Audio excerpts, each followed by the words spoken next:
can anxiety be overcome? When we think about things like anxiety, a helpful starting point is to be able to put them in some context or find a frame of reference for thinking about them. Because is anxiety something like an external virus that we want to kind of resist and ward off and distance from? Or is it actually an aspect of being human? Is it something that actually we're all almost equipped with rather than being some affliction? Is it something that's rather useful? Or is it somewhere in the middle? Is it maybe something that we're equipped with, but it's not actually useful? Maybe it's just a kind of a cross we have to bear as such, and there's sort of better and worse ways of dealing with it. So there's probably some different opinions on this that you'll have from your own experience. Certainly when you're experiencing anything near acute anxiety, you're going to tend to say rather strongly that this is not good, this is not adaptive, and I want it gone. And I think I completely respect that. However, if we broaden the frame a little bit and ask ourselves the question, well, is anxiety ever useful? Why do we have it? We can see fairly quickly and relatively easily that, yes, well, look, it is certainly adaptive. We want to have the capacity to feel stressed or to feel afraid in situations that are not good for us. The fight or the flight response, or freezing sometimes, are useful responses in certain circumstances. So it is, in that sense, part of us. It is an aspect of who we are. And usually approaching it that way does make it a little easier to deal with. That by no means means that there isn't significant work that needs to be done, and it can be challenging at times, but it's a very different thing to appreciate that there's work to be done and to do it versus to maybe categorize a part of who we are as something that isn't a part of who we are, and then try and battle it, but then never really achieve that goal because we're trying to resist a deeper part of who we are. It just gets very complicated then at a certain level. So can anxiety be overcome? Well, it can be reduced and sometimes eliminated, but that's different than saying it can be removed. Because to remove it wouldn't really make sense, given that our very adrenal system, which gives you that rush of adrenaline, that sense of cortisol in our system, our entire sympathetic nervous system is in fact designed around this. So it is literally built in to our very physiology, our mind, our perceptual and attentional systems. All of this has it built in with the assumption that it's a useful system.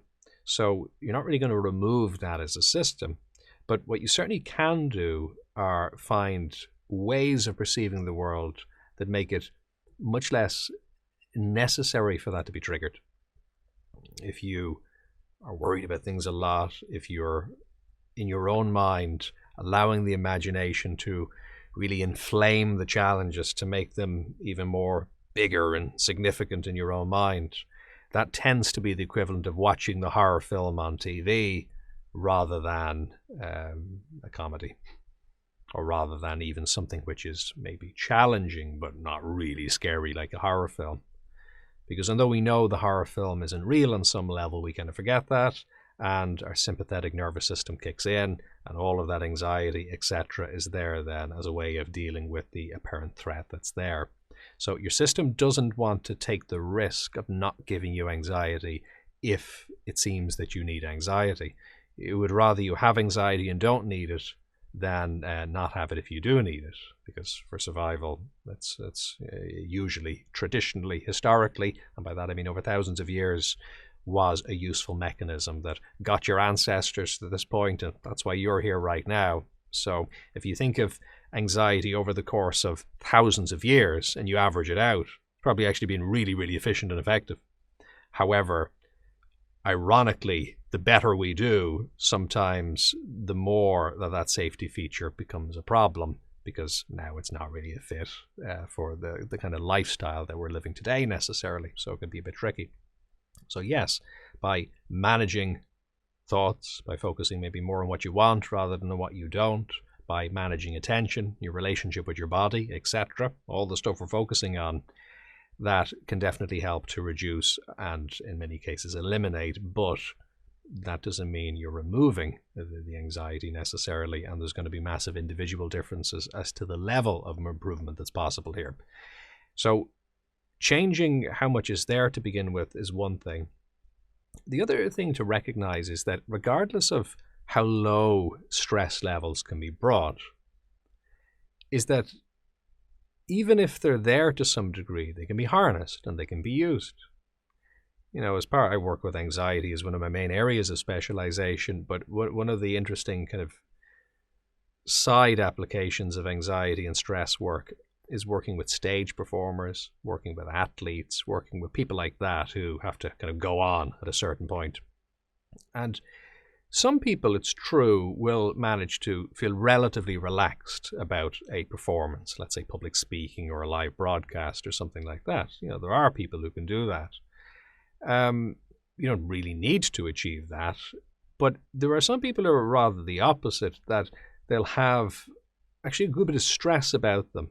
But what they get very good at doing is kind of diverting that energy into their performance and channeling in that way.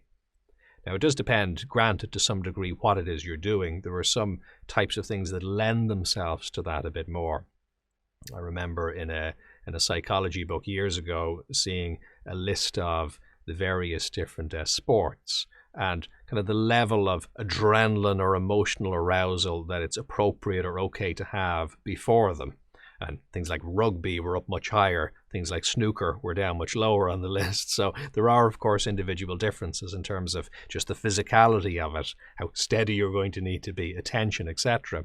But a lot of the time, to at least some degree, because these feelings are going to be there probably to some degree if we're going to be doing something important, they can be kind of recognized and diverted and almost sublimated. Sublimation is a word of taking something which is maybe an impulse which isn't an appropriate impulse for the moment you're in, but channeling it into something else like art or creativity, for example, rather than it being destructive.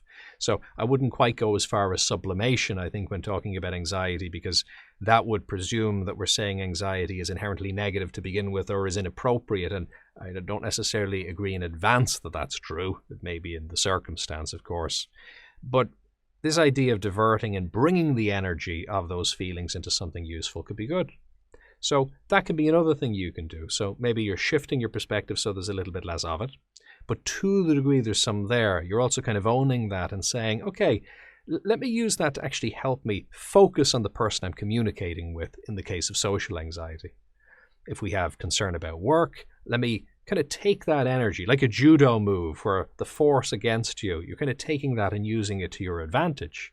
And let me focus then on putting that into the work I'm going to be doing and doing a good job of it and kind of harnessing that energy in that direction. So this is interesting because if you do that and if you get good at doing that, well, then you're kind of in a win-win, because if you don't have much anxiety, right? And if you have anxiety, brilliant, that's fuel to harness and to put into what you're doing. Now, of course, granted, at a certain level, that might be tricky to do. But usually when you lean into the anxiety in that way, you start to get rather good at doing that. So like a captain of a ship at sea, really the best attitude to have, if somebody says, well, what weather do you need to have at sea? Well, you go, well, I've of course got my preferences, but whatever the weather is, that's what I'll work with. Because it might be stormy one day, higher anxiety. It might be calmer one day, just nice weather, a greater sense of ease. But really the skill of sailing well and the skill of just getting through life well is to really work with what's there rather than what we want to be there. Of course, we're trying to bridge things forward. We're trying to sail into the kind of water and weather that we'd like. But you can only get to where you'd like to be via where you are. So recognizing that and appreciating that makes all the difference, really. If you found this valuable, do like, subscribe, and share. And what's your experience? Do you have any questions or topic suggestions? You can contribute in the comments, on social media using #bodymindself, or on jfl.com.